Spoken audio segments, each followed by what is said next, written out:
This is the sorry tale of Ridgfield's Prospect Ridge scandal and how a beautiful open space wildlife habitat became the lure of an unscrupulous bait and switch now being perpetrated by Ridgfield's Affordable Housing Committee with the potential complicity of Ridgfield's Board of Selectmen on the state of Connecticut.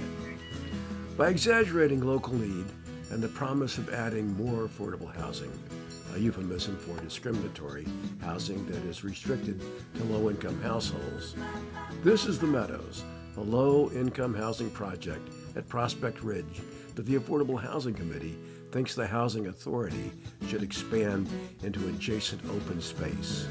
In the words of the yellow taxi cab, tear down paradise and build a parking lot. We'll begin with the Board of Selectmen meeting on October 21st, 2020.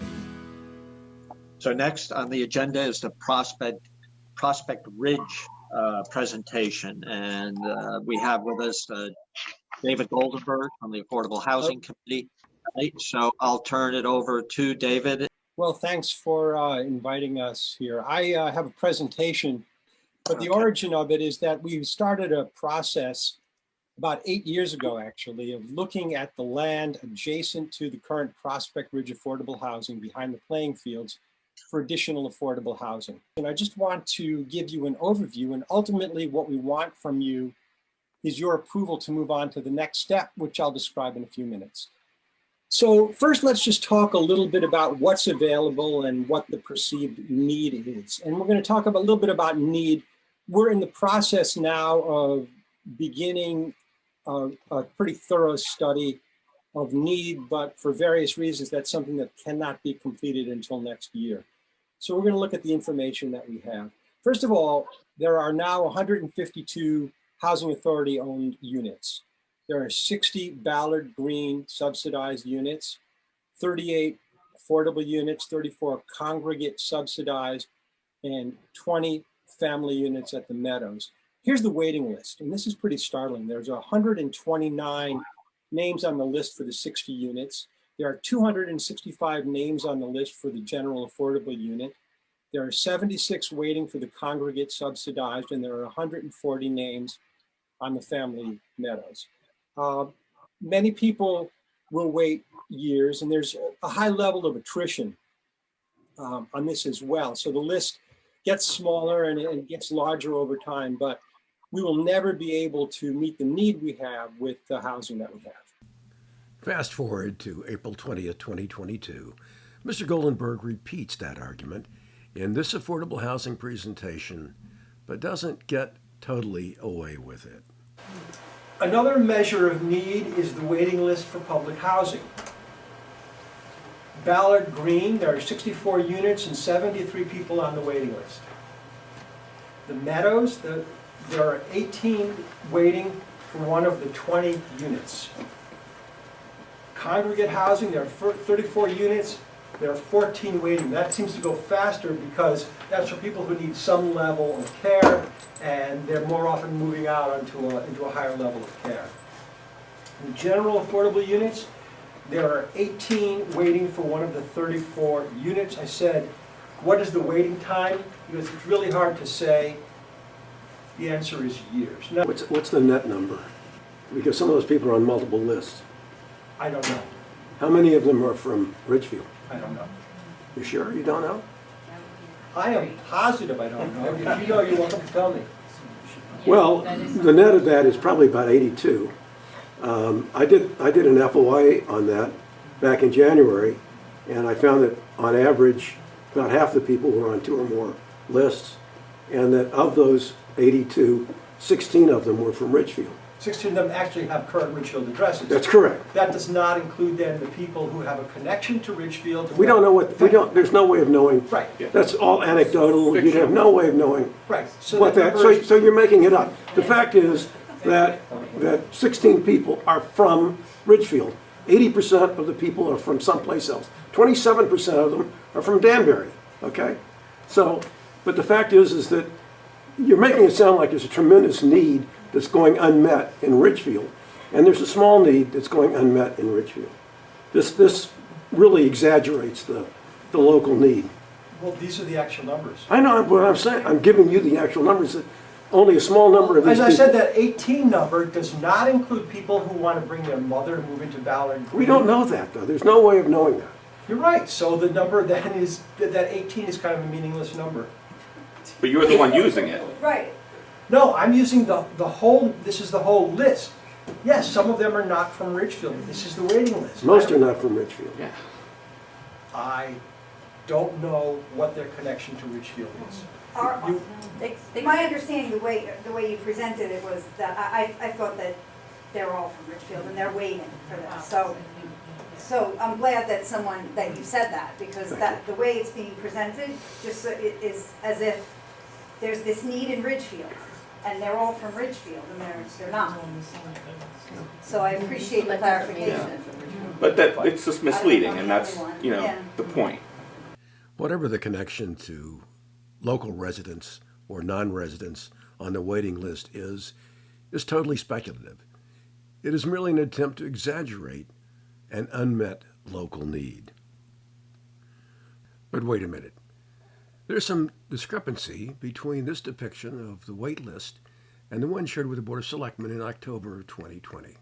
First, how many units are in Ballard Green and General Affordable, but in total 152 units. In 2020, the wait list added up to 618 names. We have no way of knowing about replication of names on multiple lists or current residency at that time. But by April of 2022, the total number had dropped to a total of 123, or a drop of 495 names, or 80%. The Board of Selectmen approved this grant application based on very dubious data. Mr. Goldenberg continues. The Prospect Ridge campus, as it exists, there are 34 congregate units, and those were within the larger of the two areas that are marked here. 20 general affordable, and on the left, that smaller parcel is the 20 family units of the Meadows, which was constructed in 2009. That originated in the Affordable Housing Committee and was taken over by the Housing Authority. So there are 74 total units there. Here's the proposed expansion area. In the upper left, you see the existing campus. There are two parcels that belong to the town. One of them contains the ball field and one of them contains the soccer field. And what we are proposing is to utilize this area here. It is approximately 15 acres. It includes parts of those two parcels plus part of the existing parcel. Dave, is it in the red? Is that what it is? Yes, it's the red, sorry. Okay. That's approximately 15 acres. We estimate it could contain up to 150 units. Will that be what we propose to build? We don't know, and you'll see how we're going to figure that out in a few minutes. There are steep contours, there are wetlands, and this reduces the buildable area. Yeah. Our goal is to leave the dog park and the playing fields untouched. There are three possible avenues of ingress: through Halpin Lane, through Prospect Ridge, through Ivy Hill, but access is to be determined. And importantly, this would require a land swap with Parks and Rec. So in 2012, the Affordable Housing Committee proposed building in the area circled in red at the Danbury Road Parks and Rec campus. The Parks and Recreation Commission said, well, we would like to hold on to that land for future potential recreational use. However, we do have an alternative for you, and they showed us the land that we have described as the Prospect Ridge expansion, and they said, we would be willing to swap that land for this. Now, why would that be designated? Why would that be necessary? Because that land over on Prospect Ridge is designated for recreation. So the town would need to approve the swap, obviously, and probably the state. It's not really clear at this point. So we're proposing this land swap for the available Prospect Ridge land. It may require local and or state approval. And Parks and Rec would like input into the footprint, into the access to the property, and several other concerns that they have. However, they are supportive of this proposal. Mr. Marconi explains how this property is designated. If I may, David, just a little history on the Prospect Ridge property. When that property was purchased, it was purchased with federal and state funds. And prior to us doing anything other than recreational use would require, I believe Phil Kearns told me today, a DEEP, Department of Energy and Environmental Protection, approval. And not that that would be difficult, but that was part of the agreement when we signed on for the funding. This may be more difficult than Mr. Marconi suggests. In 1987, the First Selectman, Elizabeth Leonard, signed an agreement with the state to conserve this land for recreation and open space.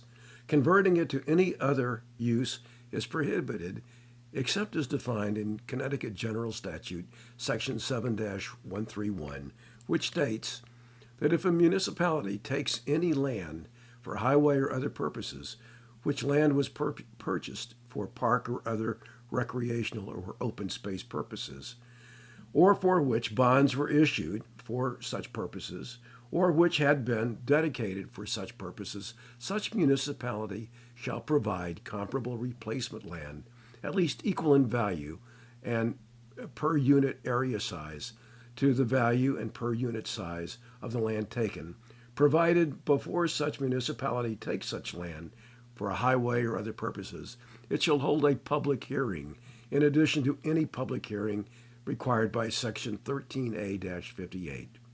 But this is virgin space, is the heart of the Norwalk subregion watershed, and is irreplaceable by human ingenuity. And the Parks and Rec parcel that is proposed as a, quote, swap assumes some imaginary pre-existing claim by the Affordable Housing Committee, and is less than half the size of the Prospect Ridge parcel. This would not satisfy Connecticut General Statute 7-131. Here's a map, 6727, referenced in the dedication agreement, and an overlay of how the proposed Prospect Ridge expansion would encroach. Yet the Board of Selectmen still approved the grant application. This is clearly cataloged on the Conservation Commission's page as Town of Ridgefield Open Space Area 41, which is further described as 35 acres of open space and nature trail. An overlay of the proposed footprint of the expansion demonstrates how it would transform paradise into a parking lot.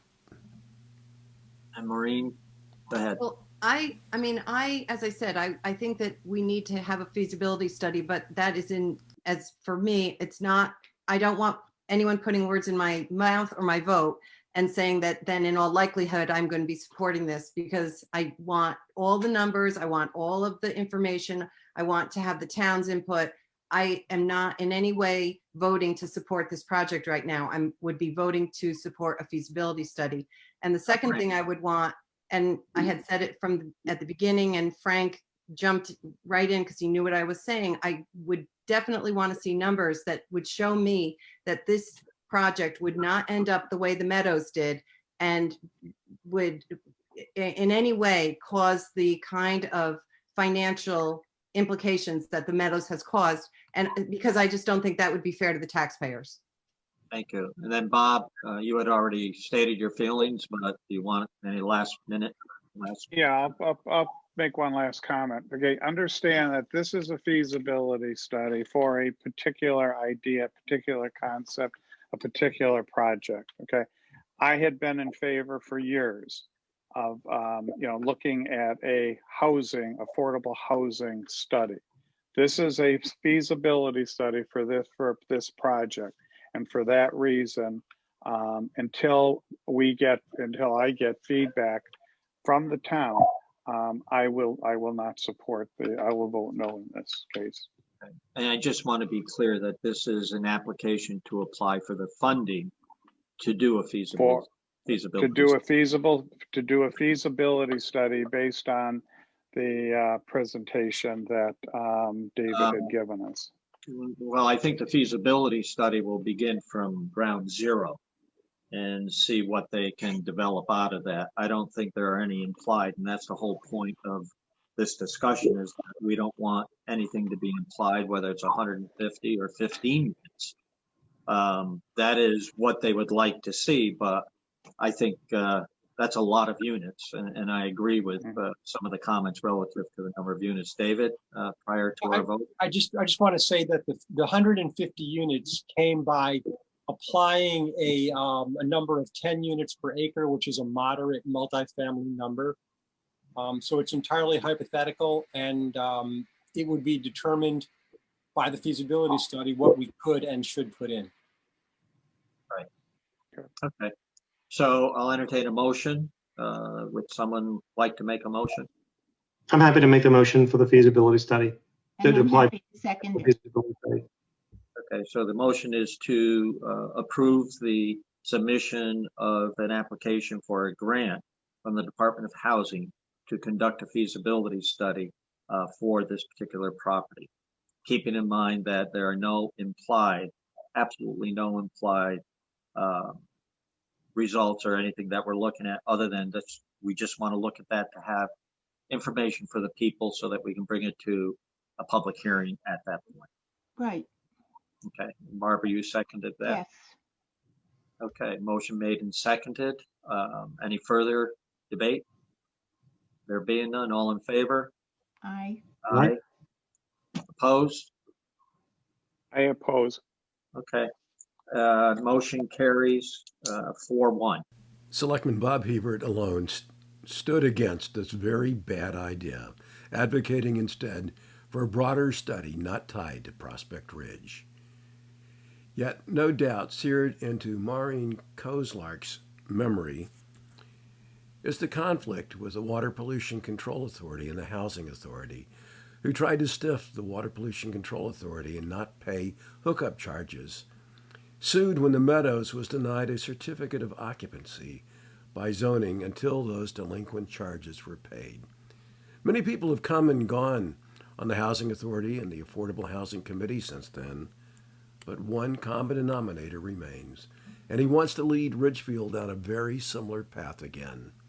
But the dedication agreement, painful memories of the Meadows, and Bob Hebert are not the only chess pieces lined up against David Goldenberg's folly at Prospect Ridge. His grant request to the State Department of Housing is premised on the Ridgefield Housing Authority developing and managing the project.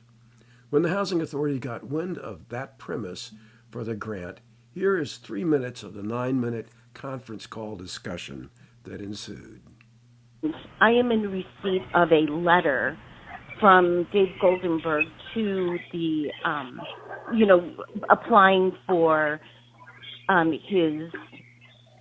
his grant. In this letter, it does say that this is in conjunction with the Ridgefield Housing Authority, that we will take over the project. And I was blindsided by that information that Dave Goldenberg has put it in there that we are going to take over this project. And that was in his application for this additional funds. Well, I don't think we could be any clearer. That will be a separate decision. It is a separate decision, and I think we're all aware of that. Separate decision in terms of whether the town chooses to have RHA manage the project if it goes forward, or some other entity. Right. But like I said, I think, Frank, for me, only because I've not been aware of these conversations between you, Vinny, and the affordable housing, it was just kind of shocking to me to again see that we are going to take over this project. Like that was a fait complete. And well, I don't know how to tell you, Jan, that is not the case. So it shouldn't be a shock to you because it is not the case. You certainly knew that we went to the Department of Housing. You certainly knew we went to the Department of Housing. But now I'm in receipt of this letter where he says we're going to take this over. And it's like, where would he get that information if there wasn't some conversation that said, yes, we'll take it over? I haven't signed off on that. I'm not aware of that. So yeah, that's not what was said. Well, it may not be what was said. It may not be what was said, Vinny, but that was written in the letter to the housing. Right, but Jan, we didn't write the letter. But why would he say that? I'm not in Dave's mind. I can't tell you that. But we did not say that we were. Yeah, but Jan, we didn't say that we're taking the project over. You can see where I'm getting very confused because I'm getting letters that say we're going to do this, and then you're telling me something different. Now, I trust that what you're saying to me is true. Again, I don't know what's in Dave Goldenberg's head, but you can see. I can't inform you of something I don't know about. One can only speculate about how important this false statement was in the state awarding a $50,000 grant to Ridgefield for this project. But we don't have to speculate about Ridgefield's planning and zoning's position. Here, Planning and Zoning Chair Rob Hendrick and the Planning and Zoning Commission take a firm stand on standalone affordable projects like Prospect Ridge. And I tried to also basically, in a polite way, say the opposite. Here's what we don't want to prioritize.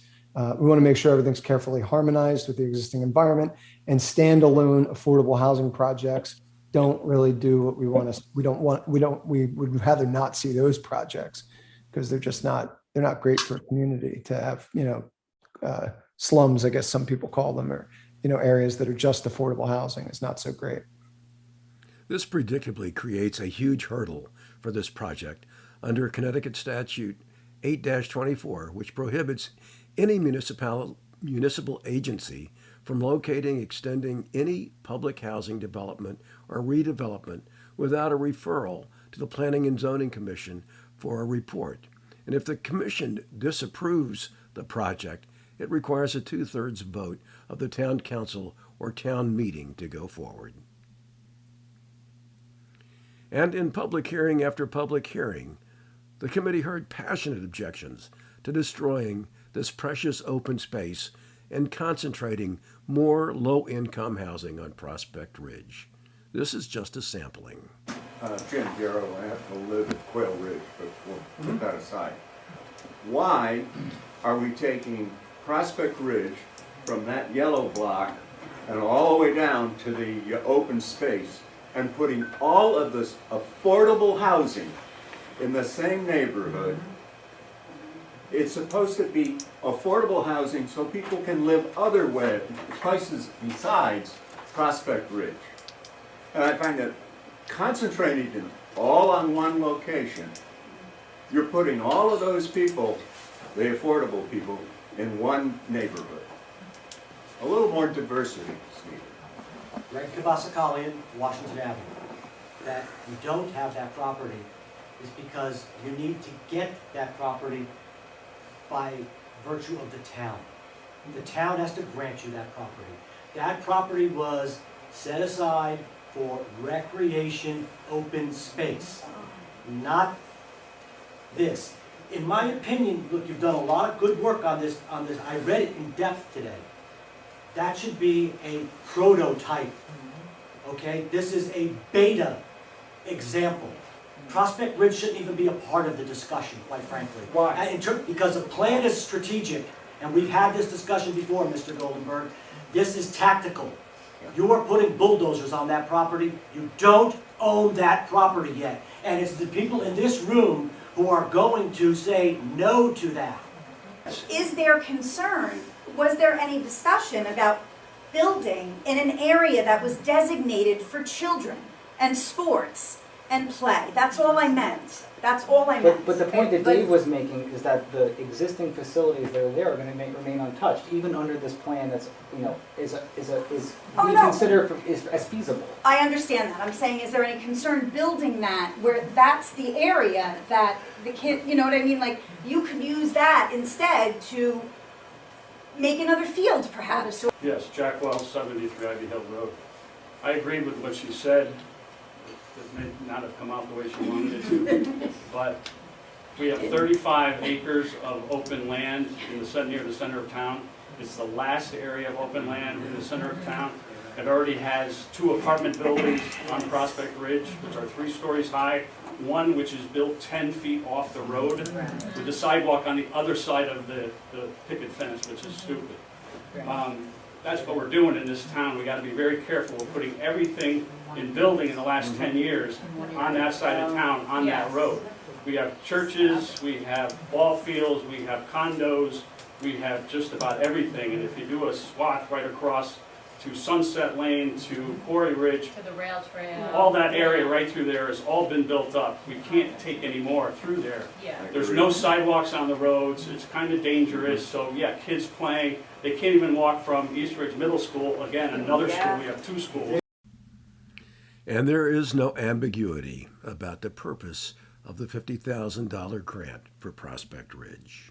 We're confined to this one property, but there could be money for other feasibility studies. One property. Because that's what the grant is for. We received a grant to study that one property.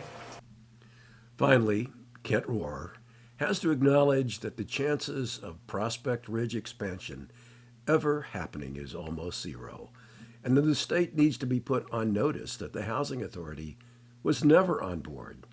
Yet the Affordable Housing Committee now seeks to try and get permission from the Board of Selectmen and state to use the money for a broader study, something you may remember Selectman Bob Hebert had proposed from the start. Yeah, I on a couple of things. I personally believe, my personal opinion, that the odds of us actually doing something at Prospect Ridge are probably low. However, I don't think it's zero. And I also believe that some of what the study was intended to do would help us understand things about impact of a more substantial affordable housing development in Ridgefield, whether it be at Prospect Ridge or whether it be north on Route 7, whether it be in Branchfield, wherever it might be. I believe that we could learn something from a broader study that helped us to understand impacts on traffic, schools, sewers, other infrastructure kind of things, to understand what impacts would be. I think we should ask the state to allow us to broaden the scope of a development, not just thinking about Prospect Ridge, thinking about conceivably other owned town properties, or potentially other private properties. What Kent is suggesting, if I can sum up and tell me if I'm wrong, is that instead of focusing simply on Prospect Ridge, right, we ask the state if we can expand the scope to look for additional suitable properties in town to explore, given the fact that Prospect Ridge is going to be an uphill process all the way. That, you know, I would make a motion that we approach the state, that for the grant money, that we request that they allow us to expand the exploration of the feasibility study to properties beyond Prospect Ridge, properties located in Ridgefield beyond Prospect Ridge. That we approach the Board of Selectmen with a request that the existing funding, we approach the state to ask them to allow us to expand that feasibility study to consider other, to help us determine what other viable properties might exist in Ridgefield. Do we have a second on the motion? Oh, so I'm sorry. Section. Okay, Laurie. So my comment is I'm generally in favor of this idea. I think the open question in my mind is that approaching, and I forget the gentleman's name that helped us with the original site suitability surveys, you know, a firm that can do that may not be the firm that would absolutely address an inventory of nope. town. So the question is, in my mind, is there someone who can do that for us? Well, that's probably something we would have to do ourselves. My practical point for wanting to do with it is, I look at Prospect Ridge and I say, well, it's 13 acres, everything I know about it says, could it be built on? Yes. Is it likely that we will ever do that in my lifetime? No. All I'm saying is, you know, many of the questions that we want to have answered, right, are what are our impacts to infrastructure? What are our impacts to sewer, traffic, everything else? So we can answer some of those questions a bit more generically. I would think it would be hard for us to determine those kind of things without a specific site, because one site could create an issue, another site can't. I don't know. You know? I'm not sure either. And maybe to some degree it would be, but I think there's differences within the, you know, the traditional downtown area that's served by sewers, those that aren't. I mean, I think there are some parameters, right? Is it viable in the Branchville area? Is it viable in any place within the, you know, the downtown area? Are there other areas off Route 35 or whatever that may be viable? We're simply asking them to allow us to expand the aperture to use this grant for evaluation of properties beyond Prospect Ridge. The first thing we're really asking is just to be able to approach the state, to open up the aperture, to use these funds more broadly than originally defined, and to make sure we remove this notion that says whatever it is must be managed by the Ridgefield Housing Authority. Those are the two things that I would want accomplished. I think it would be, I don't think it would be worthwhile to spend it, because right now it's targeted for only evaluating this kind of impacts on Prospect Ridge.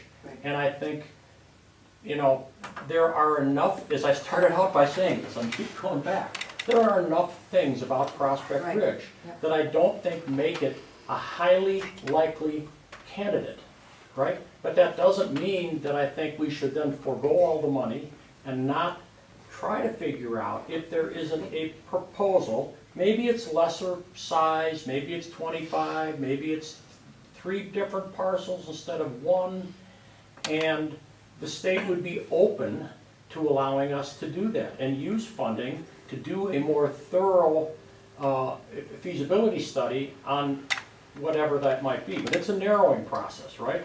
The first thing we've got to do is say, are they willing to let us change the scope? And then as we get that awareness, then we've got to start to narrow it down, including probably saying, here's the parameters under which we would want properties evaluated. Just a question, because when it comes to the money, I get cheap on that. So if the money that hasn't been used, okay, at some point we can use that. Let's say they say no. Okay. Okay, where does that money go? And Just use it for Prospect Ridge. Just for Prospect Ridge. Just never gets used. No, just for Prospect Ridge. Right, it could be used for private, so we could, I mean, in theory, and I would not do this, we have the authority right now, because the Board of Selectmen agreed to allow us to spend those funds for an evaluation of Prospect Ridge, right? I don't want to do that. I don't think that's worthwhile spending of our money. I want the aperture opened. Put it this way, I don't think when we consider other properties and expanding the aperture, I don't think we by definition exclude Prospect Ridge, but I don't think we make it the only and sole focus, because I think it has enough issues that it's not likely to proceed. But I do think we can learn about a feasibility study. I think we can learn more things about impact to schools and infrastructure and sewer, because we've conjectured one way or another. There is or isn't sewer capacity. I don't know. But, you know, is this going to be a major impact to schools? I don't know. But I mean, we could start to get that. Now, maybe the other, you know, suggestion was, and we said it a little earlier, maybe we tune it more towards a mix of senior housing. That could go back, you know, to discussion as well. I think the way it's positioned now, and I don't think the grant had anything to do with that, but the way the concept came by, I don't know if it was like, you know, a third, wasn't it? You know, so yeah, it was just hypothetical. It was a straw man, yeah. Right? But I mean, and maybe the straw man is different. Maybe it's, you know, it's geared more towards, you know, Or maybe we ask as part of the study to say, where do you think the needs are? Because first we need to understand if the state would even be flexible enough to do it. So that's what I'm really trying to get through first. So I would, my motion stands as it was. I mean, I understand there certainly are different opinions. But we're not moving together with the feasibility study because we want the nature of the feasibility study changed, and we want to approach the Board of Selectmen to make sure they're willing to let us do that so we can have the discussion. I personally think the bigger question is, will the state allow us to expand the scope? Once they do, and before we would proceed with letting any kind of funding go out, we would narrow the scope of saying, here's what it is we want you to look at. I agree we'd have to go there, but I think if we take that step first, without even knowing if we would have the ability to do that, we're going to be chasing our tail. I just think we're So you're suggesting go to Board of Selectmen, go to the state, right, and then do the work of narrowing it down. narrowing it down before we would Before we would engage anyone or actually release any funds. Why? Here's an idea. Why don't we consider in contacting the state informally, calling the appropriate person or an email or whatever, and asking, would you be receptive to a formal request to expand or change the scope of this grant money? We're not sure we're not confident that we'll be able to continue to use the $47,000. We think we could potentially put it to good use elsewhere in town. Would you be receptive to that? If they say no, tough luck, the grant is written and it's set in stone, and either you use the money or you give it back, then all of this is moot. Sure, but that's what we're talking about. We need to go to the Board of Selectmen before we go to the state. Right. Formally That's what- contact the state and ask them if they would be receptive to a request that we're not making. We don't want to work behind the Board of Selectmen's back. Okay. That's the point. I mean, I understand you, but that's the bottom line. Well, Rudy can make that call to the state. Yeah. Why don't we ask Rudy to make it? And then if we get an answer back that says no, the state wouldn't consider it, then all of this is moot. If Rudy says yes, they would consider it, then it puts the ball back in our court to decide how do we want to make that proposal and with. But either way, we effectively approach the Board of Selectmen. Yeah, I would have Rudy ask. Before we ask the Board of Selectmen. Correct. So we go to the state to ask them if it's okay, if we should go to the Board of Selectmen to ask them for permission to go to the state. Ask Rudy, say, dear Miss Mascara, I think is her name, would you, will the state, is it possible to change the scope of the grant? And if so, would you consider a request if we make one? Would you accept an amendment to your motion to that effect? Yeah, that's fine. I'm fine with that. So Good compromise. let's look at the motion now. So the motion is to ask Rudy to contact the state to determine their flexibility, then to go to the Board of Selectmen to get permission to do it, then officially go to the state and ask them to expand the scope. Exactly. Okay. Any other discussion? There being none, we'll vote. All in favor indicate by raising your hand. All opposed? Any abstentions? Okay, so it's unanimous. So Car 62 Prospect Ridge. A lot of discussion this evening about the grant.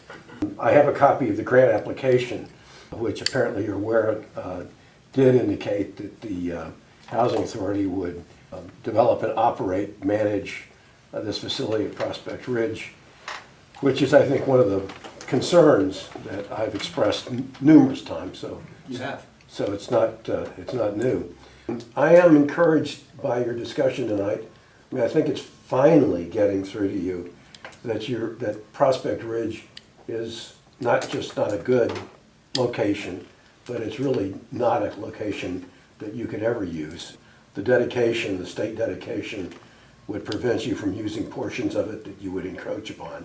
The Housing Authority has never ever said they want additional inventory, even though that was put into the application. And if they needed inventory, I think they would have said so. I think they're having trouble keeping what inventory they have occupied. So I'm not really, I know I've seen your lists, about how many people are on the list. But I think one of the problems that the Housing Authority has is they are not confident that if you added 70 units, that they'd be able to keep them filled. And I think it's one of the reasons that you're not having them come here and say, oh yeah, I mean, you've had all these public hearings. I think it was one person from the Housing Authority and the resident director who did make a comment, but he certainly didn't comment about wanting these. But the thing is this has all been pushed kind of downhill to people like you who are working very hard to follow the state mandate, which is a ridiculous mandate. You're kind of sent on a fool's errand. And I sort of empathize with you in that respect. And I know some of you really think it's a good thing, but I think some of you are beginning to realize that you really have been sent on an errand that's not very productive. So I appreciate the time you put into this. Tonight was an interesting discussion. I think Mr. Rohr has got some suggestions that'll move you ahead. I would be shocked if the state allows you to bait and switch at this point. So thank you.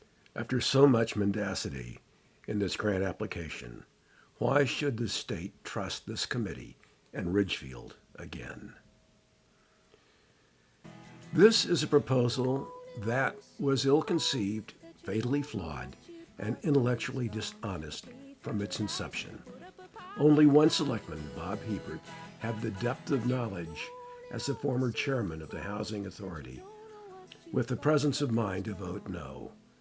At the very least, it appears Ridgefield has dodged the bullet of tearing down paradise and building a parking lot.